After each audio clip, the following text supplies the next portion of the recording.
চলেন আপনাদের একটা গল্প শুনাই। এক লোক এক পাহাড়ের ঠিক পাদদেশে বাস করত।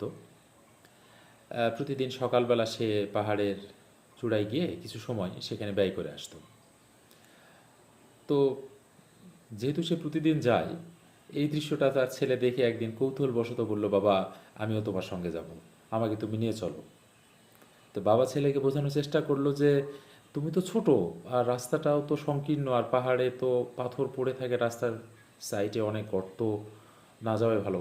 ছেলে বলল, না ছোট বান্দা, না বাবা, আমি যাবই তোমার সঙ্গে, তুমি আমাকে নিয়েই চলো। তো ঠিক আছে, ছেলের জেদ সহ্য করতে না পেরে বাবা নিয়ে গেল।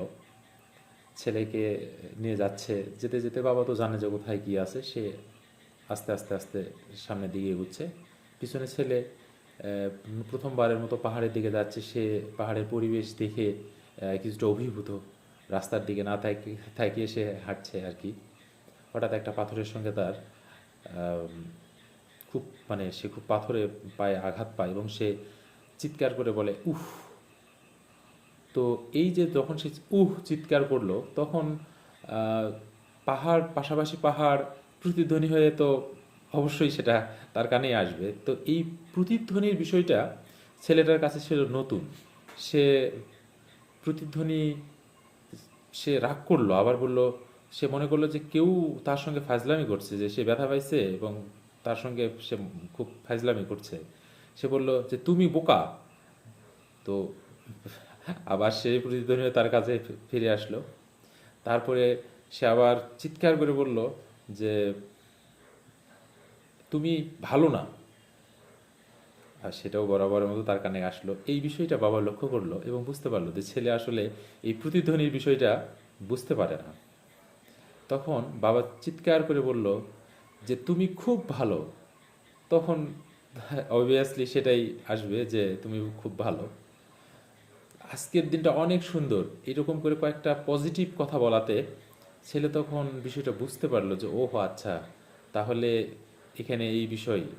তো যাই হোক, সে তখন আহ, তারা তখন দুইজনে পাহাড়ে চূড়ায় গিয়ে কিছুক্ষণ সময় আসার পর সে চিৎকার করে আবার বলল যে বাবা তুমি খুব ভালো। তখন সেটাই তো অবশ্যই আসবে। তো ঠিক সেই সময় বাবা ছেলের একটা মধুর সময় কাটছিল। তো ছেলে যখন তারা পাহাড় বেয়ে বেয়ে নিচের দিকে আসে, তখন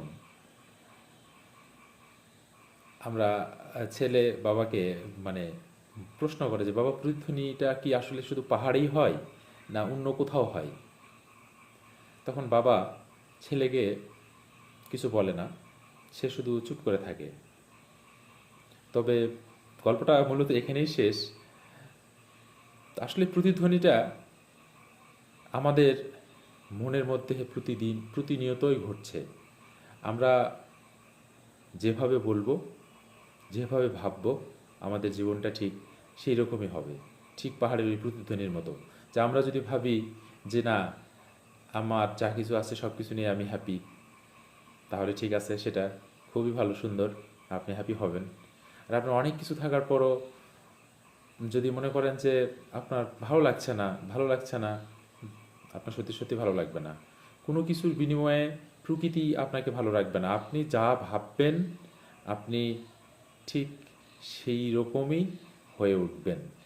তো আসলে এইটাই ছিল গল্প। তো থ্যাংক ইউ ভেরি মাচ আমার গল্পটা শুনবার জন্য। ভালো লাগলে লাইক করে দেবেন একটা। হুম।